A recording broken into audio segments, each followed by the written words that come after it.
Hello, welcome back to my channel. Thank you so much for tuning in. Please hit like and subscribe if you would. Helps us out a lot. Also, I would suggest using the closed caption feature on your device.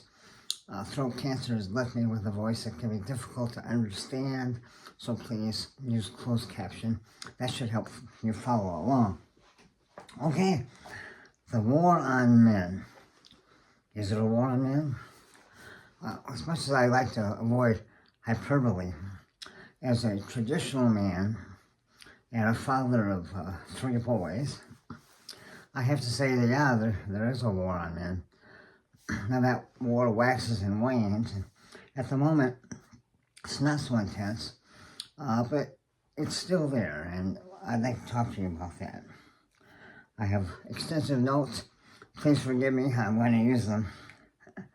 All right, so how does this war present itself? Well, in school, boys are discouraged from being physical or being aggressive during the school time period. Many times they even recommend put on drugs to help them settle down, as you might say. So, discouraged from being physical and being aggressive during those grade school, middle school ages. On television, the man in the commercial is likely to be the butt of the joke, or is likely to be the clueless person that must have the advice of a woman. So on television and in commercials, movies, TV shows, that's often the role of the man. And again, kind of a war on men, yeah? Okay, in college and in business, women often have preferential treatment. Businesses, schools can have quotas on how many women that they are looking to accept. And so that can be difficult for the man. So I know, particularly, let's say in the STEM area, if you're a female engineer, it's going to be much easier for you to find a job than it would be for a male engineer. Because a lot of these businesses are looking to hire female engineers so that they have a more diverse group, makes their business look better, yeah? Because particularly in some of the engineering fields, you can walk into a company and be 70 to 80% white males, because that's what is traditionally coming out of engineering schools. That's changing now. But, yeah, so in many cases, a woman will have an easier time being enrolled in a college or hired for a job. Okay. Now, a couple things that are really interesting to note, that in the single-parent homes in this country, about 80% of those single-parent homes are led by women. So the mother is the sole caregiver. She's a single parent. So the boys, then, that are in that dynamic are not having any male influence at all, or very little. So one would think, well, maybe once they start going to school, they will have some male influence. Well, unfortunately, particularly in grade schools in this country, about 85% of the teachers are female. So the young boy is raised in a house with only female influence, and he's going to school and receiving only female influence there as well. Very tough, very tough. So, in my opinion, certainly a man, a boy, needs male influence. You have to have the yin and the yang for that young man to grow up and be more normal, I guess you might say. Have certainly a better chance of not getting into trouble, and living a productive life. Okay, good. Reminds me of a quote that you often hear when this subject has come out. So I'd like to just talk to you about that real quick. And I'm sure you've heard it before, but it's so apropos here. So bad times produce strong men. It takes a strong man to get you through a bad time, yeah? So bad times produce strong men. Strong men then produce good times.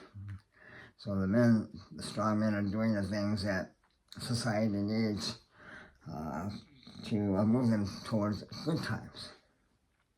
Well then, good times, of course, produce weak men. If things are great, you don't need that strong man. You'll be producing weak men. And of course, what do weak men produce? They produce bad times. So you have the cycle going over and over again. I think we see that even today. What's happening in our military, for example, is quite an interesting thing to look at as far as what the military is looking for before and what they're looking for now. And again, it's that strong men produce good times. And then you go through the cycle. Good times will produce weak men. Okay. Think about that. Let me know if you have any comments, certainly. Thank you so much for tuning in. Please share if you know of any men who might be interested in the series that I produce. If you think it might do them some good, please by all means share. Also my books. If you'd like to support me and my channel, I am an author.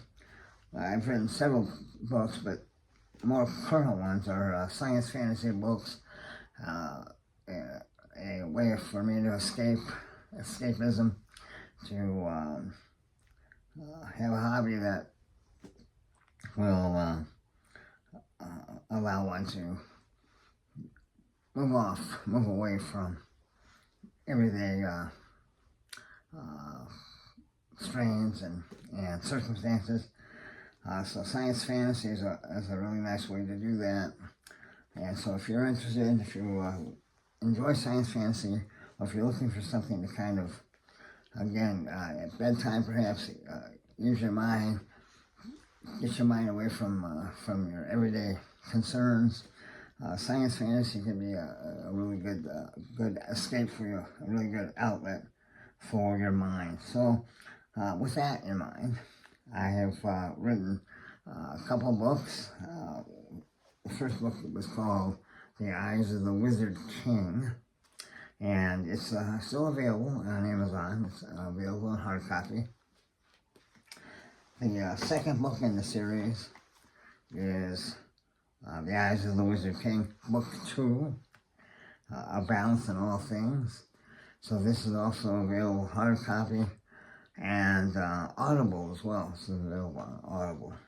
I am in the process of writing the third book. I have the draft done, so there's still a lot of work to be done on it, but one of the reasons that I've not been on for a while of that, and I think I mentioned earlier that I took a trip to Japan recently. My teacher, my karate teacher, lives there, so I wanted a chance to visit him while I'm still physically capable of doing that. So of course, the older I get, the less I like the flight. It's a very long flight. But I was glad I made the trip, had a wonderful time. Anyway, thank you all for tuning in. I certainly appreciate it. Please like and share. All right, thank you. God bless.